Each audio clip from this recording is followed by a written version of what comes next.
It's been great to be here at York today, to be a co-host of the Women in Racing Summit. A brilliant turnout, hosting the panel that I hosted and being able to talk about the sort of pressures of working in racing and trying to balance that work-life balance, trying to strike that correctly, but also what winning, what failure means, how failure can help, all those discussions. It's just great to have with such a top-class panel and to see so many engaged people in the room. I think that's been my big takeaway. I've been involved with Women in Racing for a little while now, dipping my toe in and out, and walking in here today and seeing so many familiar faces but new faces as well. It just really made me feel like the whole point of Women in Racing is pushing forward, and it has been doing for years, but I suppose now it's really getting that reach across the whole industry, because we have people here from many different areas, many different sectors, and that's what it's all about at the end of the day. So seeing such an engaged audience is what I've loved. We're here today with Women in Racing, who I'm delighted to say have signed the Brighton plus Helsinki Declaration. One of the particular reasons why I'm delighted they signed is that Women in Racing, who are a network for women working in the racing industry here in the UK, one of the things that they are doing is they're using research to really understand the lived experiences of women working in all facets of the racing industry and what it might take to support those women to have a better experience and enhance their career.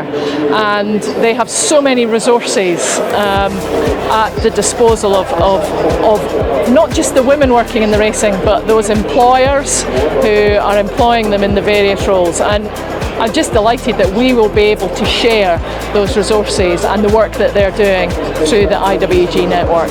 Reflecting on today's event, what really struck me was the way in which the volunteers, and fabulous volunteers at Women in Racing, are listening really hard to the needs not only of the women who are working in the racing industry, but also employers, to understand what those challenges are and what they can do next to help the racing industry become one in which genuinely all women and girls can thrive. So listening to the conversation, and really honest conversation, today has shown me that the work that's being done here is really hitting the mark in terms of what is required in the racing industry. And listening to the women here in the room today, I know it's hitting the mark in terms of having the required impact. So I would just like to say a big thank you again to everybody involved in Women in Racing for the work they're doing. I'm here today on the Racing Home panel at the Women in Racing Summit.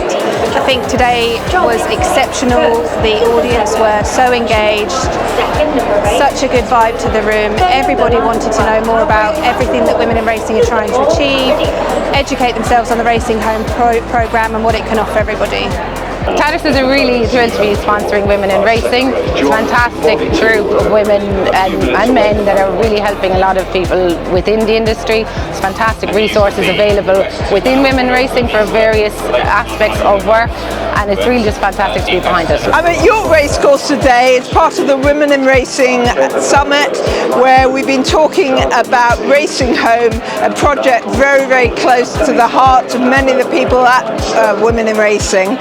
And I've been facilitating a panel from all areas of the racing industry, talking about the impact of Racing Home on them and how they're communicating the message to the rest of the industry. The Racing Foundation's been delighted to support Racing Home since its inception and its further development, and is delighted to see the progress that's being made. It's great to attend the Women in Racing Summit here today at York and to see so many people in the room from different aspects of the racing industry discussing the topics that we all need to talk about more to help us retain such a valuable workforce, in particular women, but also parents and carers across the board, and to keep them in our workforce.